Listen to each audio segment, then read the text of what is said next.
कधी विचार केला आहे का घरच्या साध्या पद्धतीने स्वामींची पूजा कशी करावी?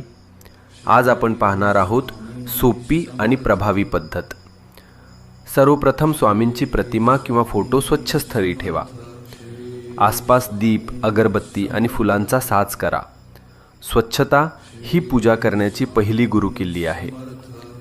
पूजा करताना मन शुद्ध ठेवा. नकारात्मक विचार आणि चिंता दूर करा. फक्त भक्ती आणि श्रद्धा मनात ठेवा. ओम स्वामी समर्थाय नमः हा मंत्र जपा. दीप आणि अगरबत्ती लावा आणि मनापासून प्रार्थना करा. हळूहळू आपल्याला शांतीची अनुभूती होईल.